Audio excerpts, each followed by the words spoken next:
Today we have lots of things on the menu. We have the recycled Alphafly, the triathlon specific Alphafly, the Pegasus 39.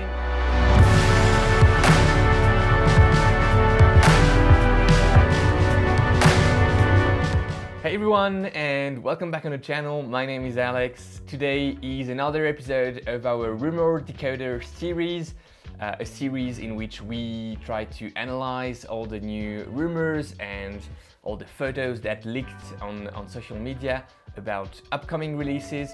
Today we have lots of things on the menu. We have the recycled Alphafly, the triathlon specific Alphafly, the Pegasus 39, the Saucony Triumph 20, the Saucony Endorphin Pro 3, and the secret Saucony shoe. And also at the end we will be talking about the Norda trail running shoe. Lots of things, and I hope you will enjoy this one. If this is a type of video that you like, please do not hesitate and subscribe to the channel. We just passed the 2,000 subscribers mark, which is amazing, and I'm super happy, super grateful. Thanks to all of you. So if you're not a subscriber yet, please do not hesitate. Subscribe, like the video, you can leave a comment, I'm happy to answer, although at the moment I'm training here in the Alps at altitude, so I take a bit longer to reply than usual. Alright, let's start with Nike, and we will start with the recycled Alphafly. So you have the pictures right now on your screen. As you can see, a few changes and two major changes. The first one is the ZoomX foam, which is recycled. So Nike will be using ZoomX from all the shoes and will recycle it into a new foam, a new ZoomX foam. My biggest expectation about this is to have a different durometer score. We'll measure it if I manage to get my hands on a pair. A different durometer score, maybe a different sensation, run sensation, a different type of energy return, a different bounce. I think it's not just a different flavor of ZoomX, I think it's a completely different ZoomX foam.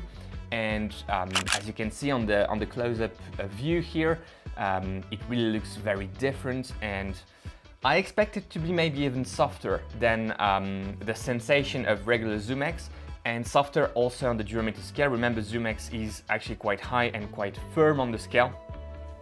All of that is relative, of course, because it's firm compared to other super shoes, but it's still soft foam, and I expect this one to be even softer.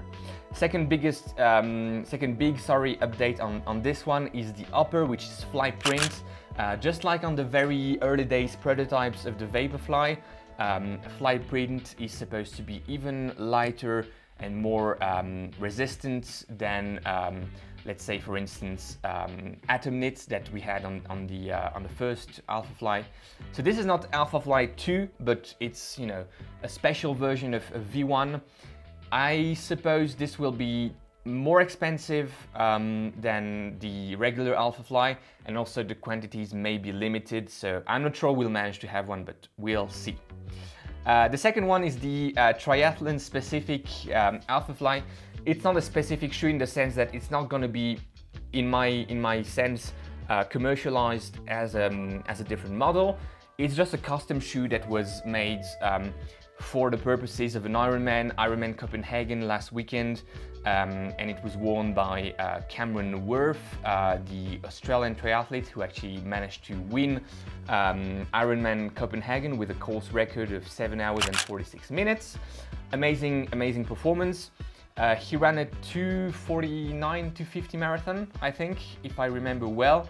In these tri-specific Alphaflys, as you can see, there is that sort of band to attach it very easily in the second transition zone on foot, and it looks a very nice custom build. So I suspect this was actually made by Nike, or with the help of Nike. It's not a thing that was done at home, I think, at least not by Cam Worth. Yeah, interesting one. And I mean, I'm a duathlete, I'm transitioning between bike and run, so that's something that could be interesting to try if if actually Nike releases it as a commercial model, but I don't think so. Third one, Pegasus 39. The pictures leaked a couple of weeks ago, and you know, there is a lot of debate around whether this is the Peg 39 or the Tempo Next Percent 2, or even some people say, well, this may be the Peg Turbo 3. I think it's the Peg 39, and I think my first gut reaction was, wow, this is clumsy. There's a lot of it. The midsole seems, you know, very thick. There's a lot of stack. It says ZoomX on the midsole. I suspect it won't be ZoomX only. It will be a blend, ZoomX and React most likely. I don't know. I would like to like it because, you know, some Nike shoes are great, but I have a feeling it's not gonna be as great as it could be or should be.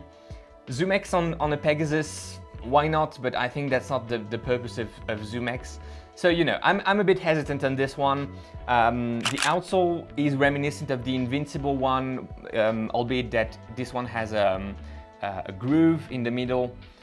Yeah, let me know, what do you think? What do you think about all those Nikes, and what are your feelings, your expectations? I'm really happy to hear from you in the comments and try to understand what you're expecting from these shoes, and actually what they will be that we will discover, I guess, next year for all of these, at least the Peg 39. All right, Saucony, quite interesting, and this as well goes in the trend of higher stacks, thicker midsoles. The Triumph 20, so remember Triumph 19 released this year, it was an upper update, and now Triumph 20 seems to be a major update of the whole shoe.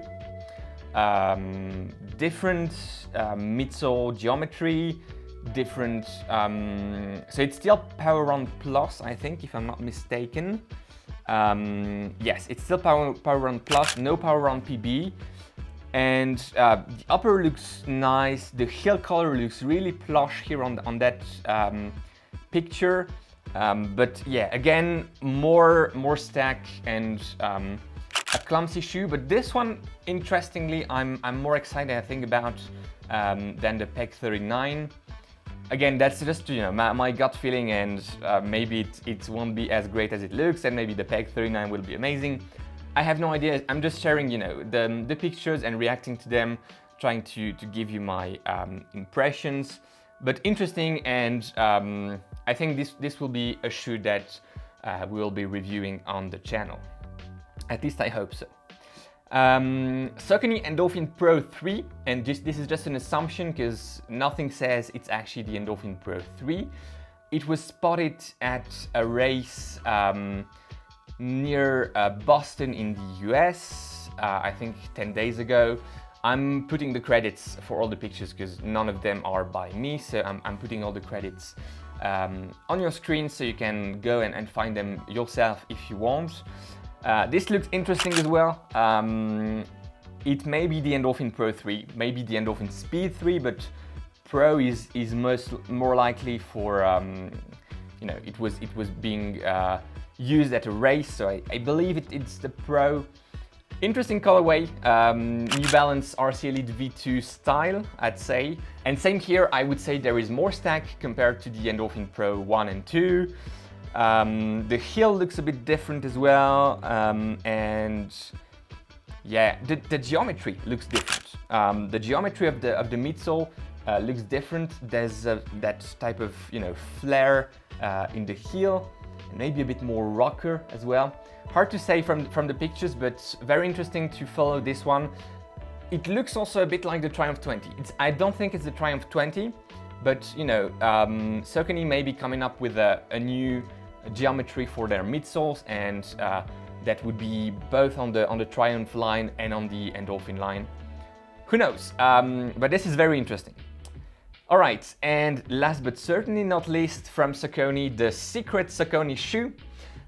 It was spotted on pro runner Parker Stinson in the wild, and wait a second, I'm gonna put the picture on the screen right now. All right, so this is not a Saucony Endorphin Speed, this is not a Saucony Endorphin Pro, this is something else. And it may very well be a competitor to the upcoming Nike Strixfly, formerly called Hyperfly. If you remember, the Strixfly is Nike's sort of lower stack, ZoomX, carbon plated or not shoe, geared towards the 5K, 10K and speed work. And this may be a competitor to that. So lower stack, power on PB I'd expect on this one, and maybe a carbon fiber plate, at least in the forefoot. Something, you know, lightweight. And my feeling is that there's gonna be a big hype around that type of shoes next year and in the coming years. So, you know, big stacks for daily trainers, max cushion type of things. And then we will have shoes with lower stacks, lower weights, and maybe some more flexible carbon plates for shorter distances and speed work. And the Nike Strixfly and that secret Saucony shoe may be among these. That's just my feeling. Same here, let me know what you think. And last but not least, we have the Norda trail running shoe. It was sort of presented, released last week. I like the design and I like some of the features, namely the bio-based Dyneema upper, which is very interesting, and we'll come back to that hopefully in a few weeks. But the Dyneema upper, the Vibram midsole and Vibram outsole, so I think it's an EVA type of midsole. I also like the colorway. I picked one of the nice colorways from Norda. There's also a white one, a black one, more traditional and a bit less you know, fancy, exciting with the colors. This one I think is looking nice. I like it. I like the dots on the midsole, and there's a huge heel tab. Yeah. The only thing about this one is the retail price point at $280. You know, now that Speedland went with $375 for the Speedland SLPDX shoe, $280 is almost acceptable. It's still very high, and I think that will be maybe one of the major drawbacks for this shoe. We'll see. I'm not sure I'm gonna get a pair. Let me know if you're interested. I may try to get one, but I'm not sure. However, it's yeah, it's interesting, and trail running is certainly a place with lots of innovation. So I'm quite happy to see all those new improvements. And the Dyneema upper, it's now in trail running, but it may also come to road running. Vibram midsole, outsole, who knows, maybe another brand will partner with Vibram and will bring that outsole technology to road running. Who knows? In any event, this was Rumor Decoder episode 3. I hope you guys enjoyed it. I hope you learned a few things. Maybe you want to go check yourself. You have all the references. Let me know in the comments which of these shoes is the most exciting for you and what are your expectations. I tried to share, you know, a bit my gut feelings, but it's always difficult to react to stuff that is just, you know, leaked pictures. So I'm doing my best, and hopefully this was interesting and useful. All right, you enjoy your run today, enjoy your rides, go beyond your limits, and see you in the next one. Bye-bye.